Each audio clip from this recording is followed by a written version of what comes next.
Vorrei conoscere l'odore del tuo paese, camminare di casa nel tuo giardino, respirare nell'aria sale maggese, gli aromi della tua salvia e del rosmarino. Vorrei che tutti gli anziani mi salutassero, parlando con me del tempo e dei giorni andati. Vorrei che gli amici tuoi tutti mi parlassero, come se amici fossimo sempre stati. Vorrei incontrare le pietre, le strade, gli usci e i ciuffi di paretarie attaccate ai muri,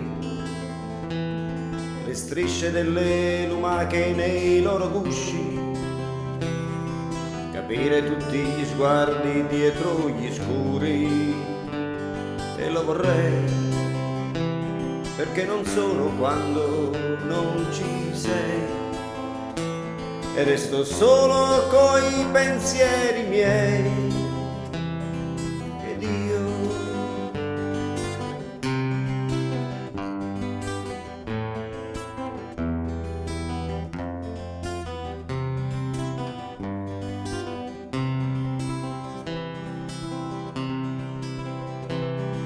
vorrei con te da solo sempre viaggiare, scoprire quello che intorno c'è da scoprire, per raccontarti e poi farmi raccontare il senso di un rabbuiarsi o del tuo gioire.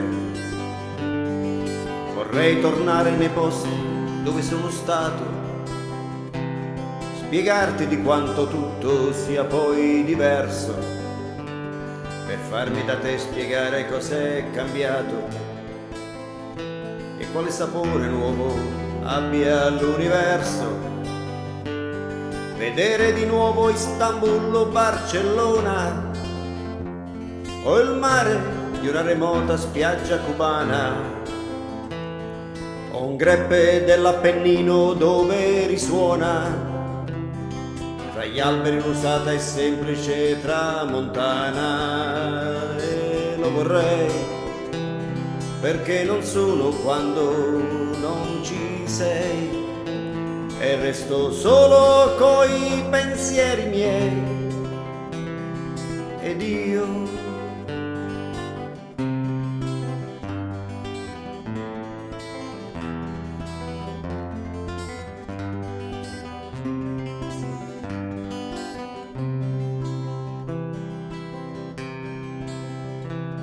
vorrei restare per sempre in un posto solo, per ascoltare il suono del tuo parlare e guardare stupito il lancio, la grazia e il volo, impliciti dentro al semplice tuo camminare, e restare in silenzio al suono della tua voce, o parlarmi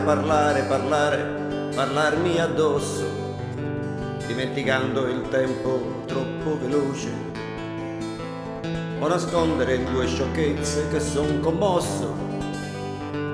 Vorrei cantare il canto delle tue mani, giocare con te un eterno gioco proibito, che l'oggi restasse oggi senza domani, o domani potesse tendere all'infinito.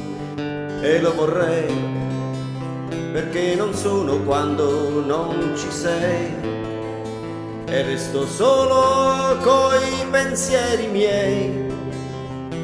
Ed io lo vorrei perché non sono quando non ci sei, e resto solo coi pensieri miei.